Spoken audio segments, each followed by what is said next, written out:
Behind the golden walls of Persia, King Xerxes ruled as the mighty King of Kings. But inside his palace, his power took a darker turn.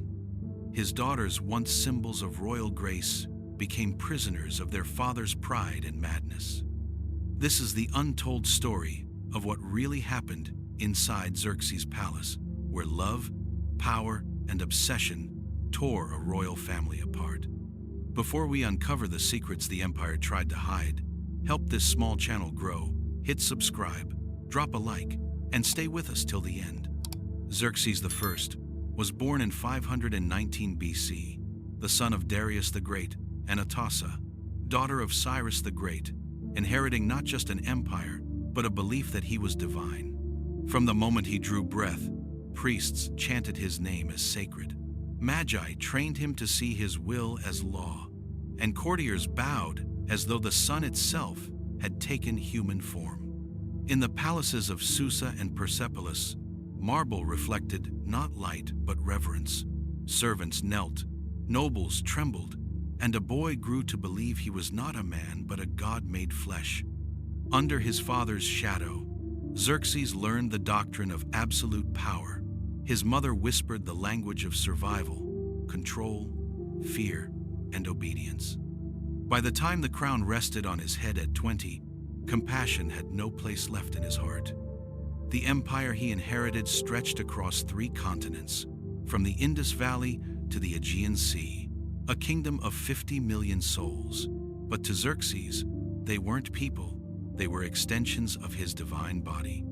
When Babylon rebelled, he erased it from the maps, melting idols, burning temples, crucifying priests. Egypt suffered the same fate. Xerxes ruled like a storm, precise, merciless, and absolute.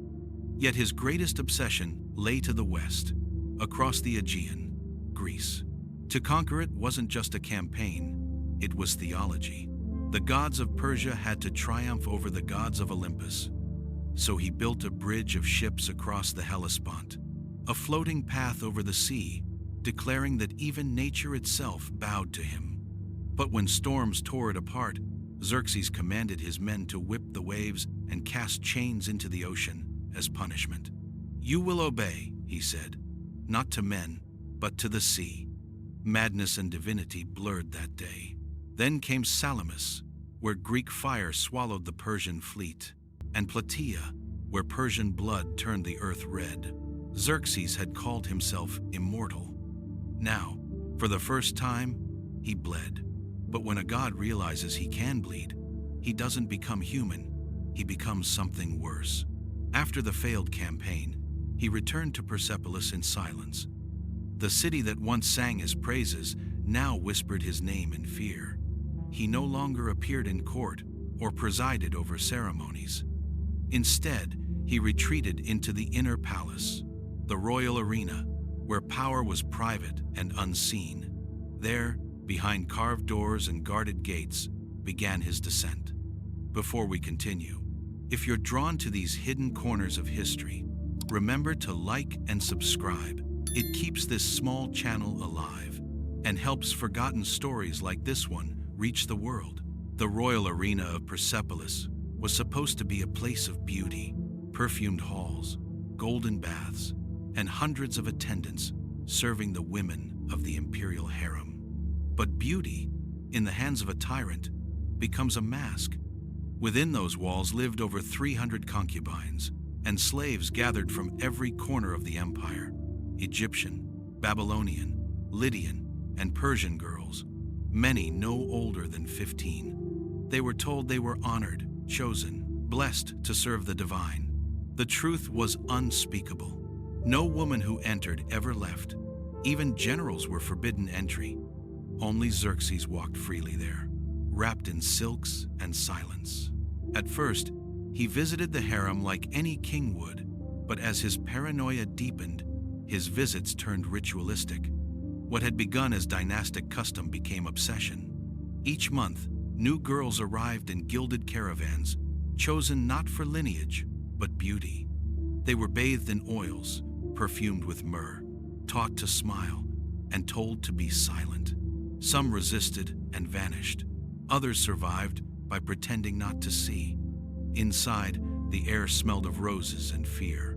The eunuchs who guarded the gates kept meticulous records, names, ages, and appearances, catalogued like tribute. The favored ones were offered to the emperor. The rest became bargaining chips in a silent economy of power. Mothers watched in despair as daughters disappeared behind gold curtains, swallowed by ritual and secrecy. And Xerxes, the man who had once commanded armies, now commanded bodies. He no longer sought conquest across seas. He found new territories to dominate within his own palace. The transformation was almost invisible at first. He executed architects for wrong-colored tiles, flayed generals for speaking truth, and silenced priests who questioned him. Fear replaced faith. The empire, once majestic, became a machine of obedience powered by silence. Among the few who saw it unfold was Artabanus, captain of the royal guard. He later wrote that at night, Persepolis sounded like a temple of despair, whispers, muffled cries, and the faint scent of burning oils. But the horror reached its peak in 471 BC, when Xerxes fixated on a girl barely 12 years old, his own granddaughter. Some claimed she resembled Atossa, his mother, so closely that court officials called it divine obsession. The emperor ordered a sacred ritual in her honor. Servants prepared the chamber as if for a god. The girl, unaware of her fate, was told she would perform a holy act to preserve the empire's balance. That night, something in Xerxes broke completely. He emerged from the chamber silent, hollow, and more dangerous than ever. The man who had lost Greece now sought to prove his power in the only realm left human will. What followed were years of ritualized cruelty, cloaked in ceremony. The women of the arena became living offerings. Physicians mixed ointments to hide bruises. Priests called it divine communion, and courtiers looked away. The most tragic were the older women, once victims, now forced to prepare the younger ones. They brushed their hair, whispered lies of comfort, and prayed their compliance would keep them alive. The royal family had become an instrument of its own destruction. Mithrates, the chief guardian of the arena, kept secret notes records of what he saw, what he couldn't stop. Later, his confession would expose everything. It was not lust, he wrote, but hunger. The hunger to feel like a god again. The empire that once ruled half the known world was now devouring itself from the inside. Fear spread through the ranks. Artabanus and several nobles began plotting in secret. They weren't driven by justice, but by dread, the fear that Xerxes' madness might soon reach their own daughters. Their plan was simple: strike swiftly, quietly, and erase the truth.